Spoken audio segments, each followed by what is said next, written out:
Hi there, today I'm going to talk to you about the difference between an accent and an accent in Esperanto. But before we do that, I want to announce that we just crossed the 5,000 subscriber mark on YouTube, which is pretty awesome. There's not that many Esperanto-related YouTube channels that have over 5,000 subscribers, so yay, go us. Thank you for being involved, for subscribing, for commenting, liking, being a part of this page, of this channel. And please continue to spread the word. Let other people know, if they're learning Esperanto, that this channel has lots of good resources that could help them. Thank you especially to the patrons on Patreon for financially supporting this endeavor. It takes many, many man-hours to edit these videos, to prepare them as well. I don't just extemporaneously start talking and turn the video on. I research these lessons before I teach you anything because I don't want to do it wrong and have to remake these videos later and confuse you. So I double and often triple check with people all over the world to make sure, is this correct? Before I tell thousands of people that this is the way to do it, is this the way to do it?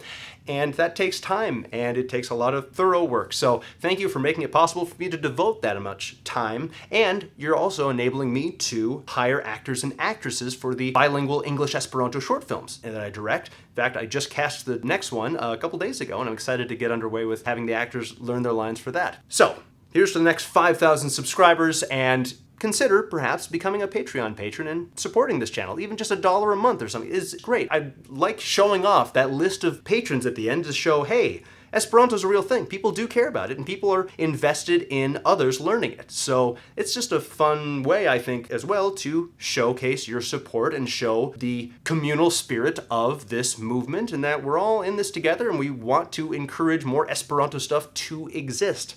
I don't know of any other channel that offers what my channel offers. So help support it so that I can keep offering that. Now, let's move on.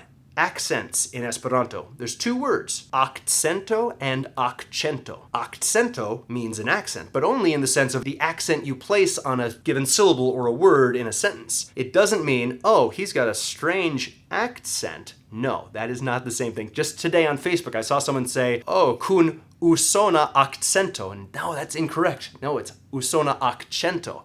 So how does he keep that straight? How can I help someone like that not misremember and misuse these words? So here we go. Akcento can be for a syllable, it can be for a word, it can also be for a note in a given musical piece. So, la donna immobile, qual piuma al vento, muta d'accento, e di pensiero. That one says muta d'accento, so it has accento in Italian in there, so I picked it out for this.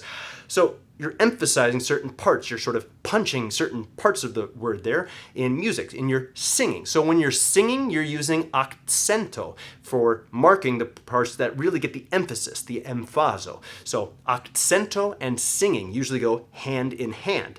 No matter what your natural accent is, whether you're singing your native language or some other ones, you're always going to be emphasizing certain parts of it. So akcento and singing, and you can also think of this, Akcento. I sent the accent to the second syllable. I sent it.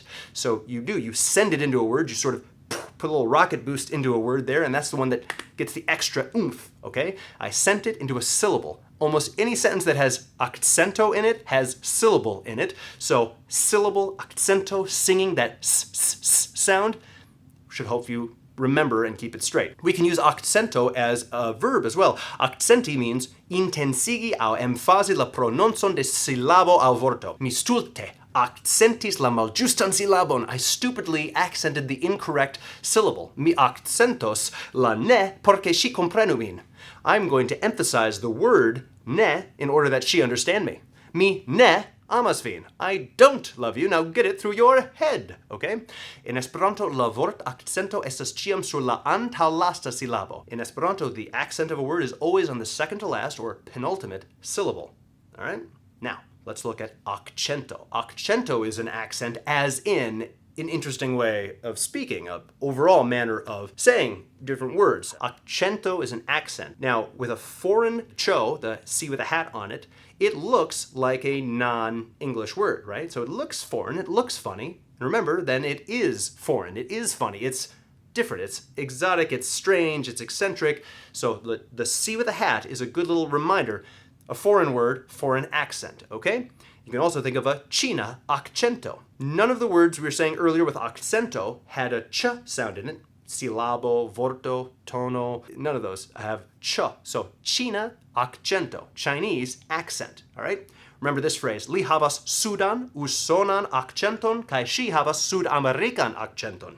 He has a Southern American accent, and she has a South American accent. Make sure to be clear. There's a big difference between a Southern American accent and a South American accent, right? You don't want to say, oh, my mom has a strong Southern accent, because people might not know what country you're from, and you need to specify. They might think, wait, Southern Australian, Southern Welsh, Southern, what do you mean? Even within America, even saying sudan, usonan can be confusing there. You mean Southern California or Southern Louisiana? So it might even help to be clearer and say, li havas sudan kamparan usonan akĉenton, a southern countryside, rural American accent. So be as clear as possible so that people know what you're talking about, since we're coming from all different countries at these gatherings usually when we meet up. Don't just assume everyone's on the same page with you. With akcento, you can also remember that people in the romance novels often will fall in love with someone with an exotic, fancy foreign accent, okay? She cheated on him because of his chiseled chest and his cheeky akcento.